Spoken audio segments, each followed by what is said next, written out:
Hola. Hola, buenas tardes. Buenas tardes a todo ese encantador público que está sentado, callado y atendiendo. Es un gusto teneros. Vale, vamos a dar paso a la sesión de la tarde. Y lo vamos a hacer con estas dos personas humanas que hay delante mía, ¿vale?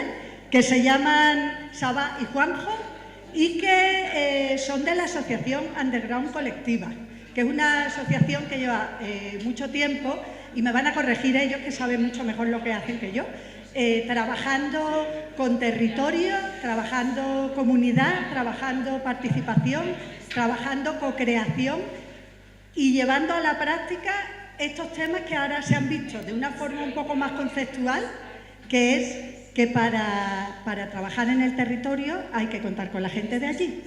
Y nos van a hacer un taller que se llama como ellos dicen que se llama.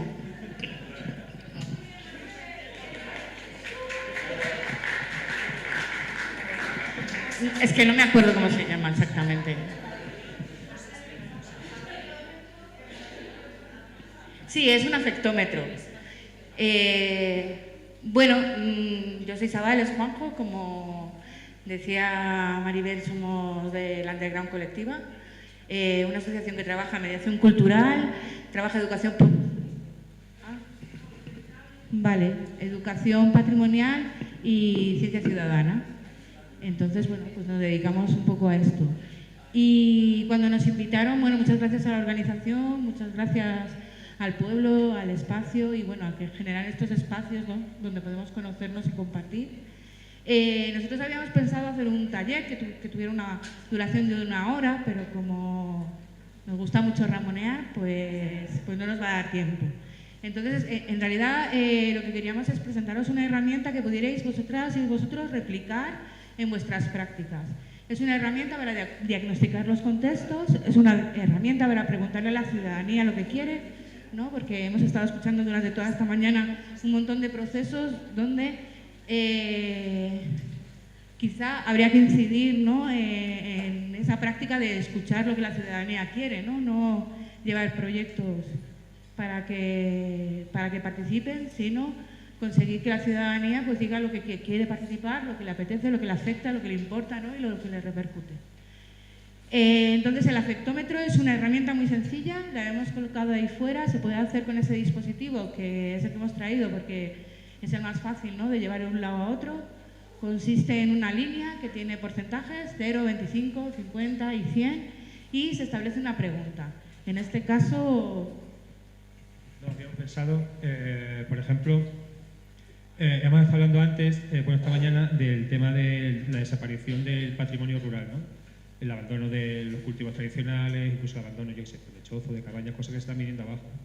Entonces muchas veces nos preguntamos si merece la pena mantenerlos o no, ¿no? Hemos sabido que a lo largo de la historia pues ha habido toda una serie de legado patrimonial que se ha ido abandonando y siguientes culturas que han ido accediendo al territorio pues han ido mostrando, presentando o creando sus propios patrimonios, ¿no? Entonces, por ejemplo, una pregunta que se podría hacer es cómo nos afecta a nosotros el hecho de que exista un patrimonio que se va a perder y va a ser imposible de recuperar, ¿no? Hace unos años estuvimos haciendo un proyecto que se llamaba Cinetinere, que íbamos por distintos pueblos del rural de España, juntándonos con colectivos del territorio para preguntarles su vinculación con el patrimonio y con la gestión del patrimonio de su territorio, ¿no? Y cuando estuvimos en Asturias nos comentaban el caso de las brañas, que no sé si había 2.000, 3.000 brañas en Asturias y muchas de ellas estaban cayendo, ¿no?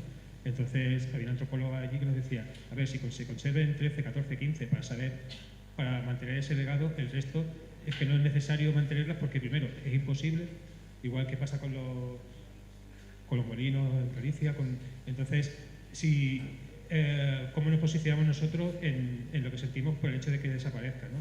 Entonces, quien se fuera al 100%, donde está el 100% de ese afectómetro, diría, no, porque hay que luchar por proteger todo, tenemos que juntarnos a administraciones y tal, y pedir fondos europeos para recuperar todas las cabañas, todos los chozos, todo el patrimonio, o situarme en el medio.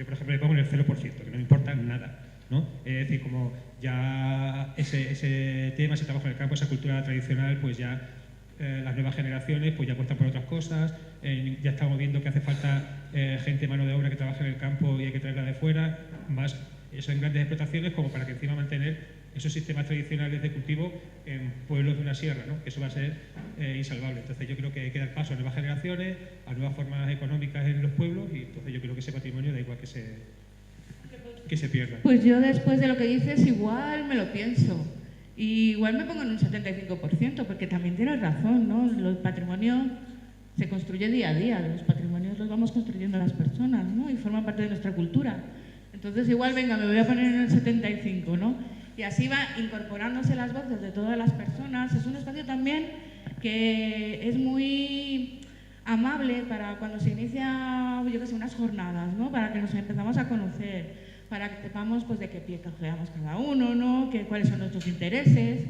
Y esta es la pregunta que nosotros hemos planteado ahora, pero se pueden hacer todo tipo de preguntas de todo tipo de índole, ¿sabes? Desde qué queréis que se hagan las fiestas del pueblo, hasta qué os parece que la inversión en la vía verde, o yo qué sé, cualquier cosa que se quiera preguntar, no con ánimo de crear controversia ni de fomentar el conflicto, sino como ánimo de establecer espacios donde todas las voces sean escuchadas, ¿no? Y que con la escucha podamos también adaptarnos y generar estos como comunidades, ¿no? Que fluyan, ¿no? y que se respeten en todas sus decisiones. Y esto era un poco el afectómetro. Y luego, si queréis experimentarlo, lo hemos puesto ahí fuera.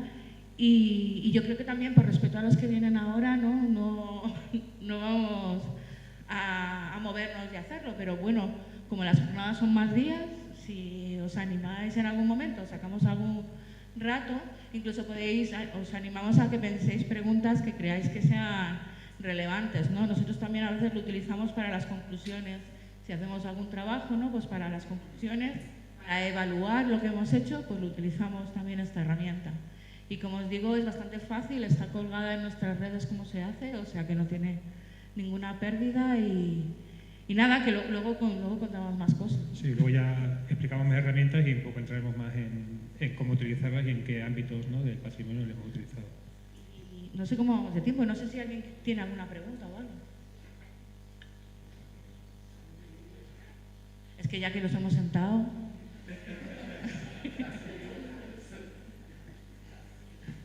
¿Alguna vez utilizáis este tipo de herramientas? A lo mejor podéis contarnos alguna que usáis. ¿No? ¿Sí? Bueno, sí, o sea, yo sí que utilizo este tipo de herramientas. A veces no es tanto solamente con porcentajes, sino que es que me sitúo eso, como que si estoy totalmente de acuerdo o totalmente en desacuerdo. O a veces, le estaba comentando justo ayer, ahora, también a lo mejor se van diciendo frases. Y entonces, según esa frase, la gente se sitúa, ¿no? Si estás eso, muy en desacuerdo o no. Y también se establece como diálogo entre las personas y eso también que sea fluido. Es decir, un poco lo que tú has hecho. Yo me sitúo allí, pero al escuchar lo que él dijo, entonces ya te moviste un poquito, ¿no? Y también para la evaluación. Pues muchas gracias. Sí, la verdad es que se puede adaptar a cada uno como le venga bien y también merece mucho la pena experimentar, ¿no? Y trabajar el error para mejorar y hacerlo mejor cada vez, ¿no? Pero sí que os animo a que lo uséis porque la verdad es que se rompe el hielo, se crean lazos de amistad, se permite muchas cosas que son invisibles y que siempre tiene que haber alguien ahí detrás anotando todas esas cosas, ¿no? Porque muchas veces la gente que trabajamos en mediación parece que nos inventamos las cosas y no hacemos nada más, pero hay mucho trabajo antes y mucho trabajo después. Pero bueno, que es interesante como herramienta para incluir las voces de las vecinas y de los vecinos, ¿no? De las ciudades y los pueblos en los que vivimos en la propia gestión que queremos hacer de nuestros patrimonios. Y nada. La gente al principio no sabe al que va. Entonces nosotros siempre llevamos una merendola. Sí, No, sobre todo el tema de la participación es uno de los temas candentes de este tipo de procesos, sobre todo porque la gente no está acostumbrada a que le interpelen. ¿Vale? Entonces solo hay reuniones de vecinos para saber no sé qué de la carretera, no sé cuánto, que van a construir, no sé qué, que van a tal, pero para temas, por ejemplo, el tema del patrimonio, nunca se siente interpelada porque el patrimonio es una cosa como que viene de arriba y si hay que arreglar el castillo, si hay dinero, vendrá una empresa y lo arreglará, o si hay que arreglar un retablo, se lo llevarán a la junta de que sea para que lo vengan los restauradores y lo restauren. Y las fiestas tradicionales del pueblo, pues las hace la asociación, las hacen los vecinos y tal, ¿no? Pero hay una serie de patrimonios, o el hecho de que la gente no sabe que también tiene derecho a opinar y también a generar conocimiento y a hacer ellos mismos patrimonio, ¿no? Entonces, si no se siente interpelada, no puede decirle, ven que vamos a hacer esto ya, pero yo qué hago si a mí no me van a hacer caso o yo no tengo nada que ver con esto, ¿no? Si el que decide es el alcalde, el que decide es el director general de cultura o de patrimonio o lo que sea. Entonces, hacerles ver a la gente, que también es importante, que formen parte de todos estos procesos patrimoniales, pues poco a poco estamos consiguiendo de que sí. El tema es, lo suyo es hacerlo en un territorio, en un sitio que ya la gente vaya asumiendo ese rol, ¿no? Lo complicado es empezar de cero en cada sitio. Entonces es importante que también los agentes del territorio, gestores culturales, gente de las administraciones, colectivos, asociaciones de patrimonio o tal, pues que también se hagan propias esas herramientas y trabajen con ellas en los territorios. Porque nosotros también nos movemos mucho y no estamos asentados en un sitio concreto. Nosotros facilitamos. Nosotros lo llamamos la Europa domesticada, ¿no? Nos han domesticado y ahora cuando nos dan la palabra, pues es muy difícil cogerla.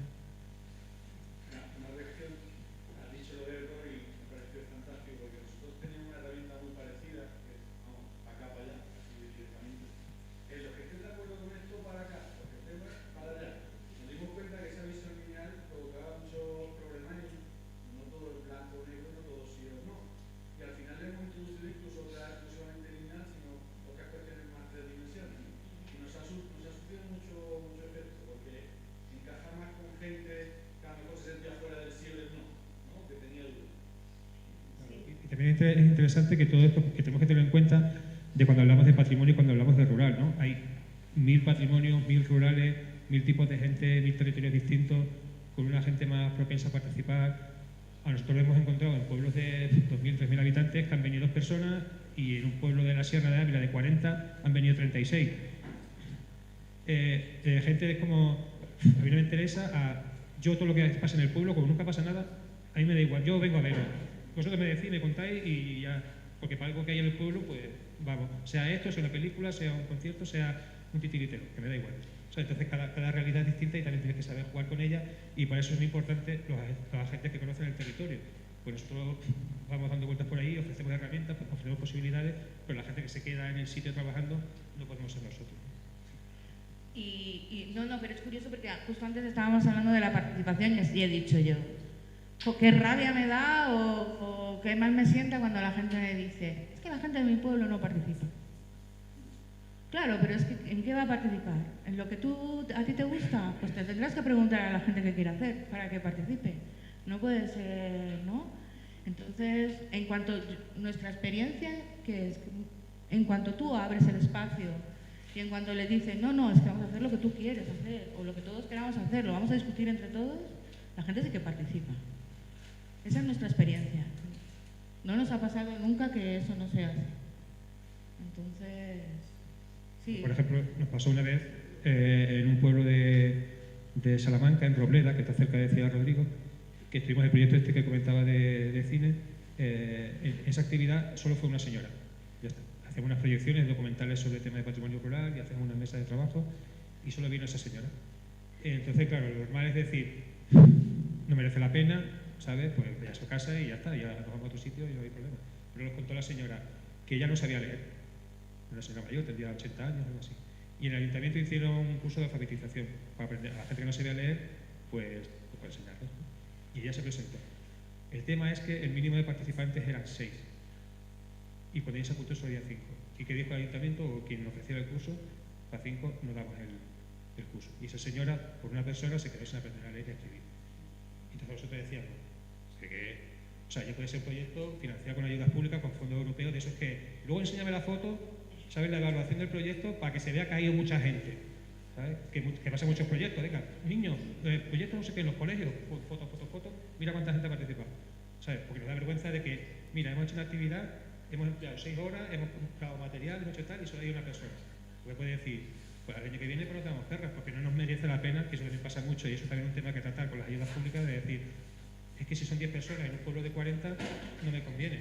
Prefiero 30 en uno de 5.000, ¿sabes? Entonces el hecho de la participación, ¿te merece la pena que por una persona, por dos, por tres, ¿sabes?, hacer un trabajo que tú crees que es importante para esa comunidad? Bueno, pues sí.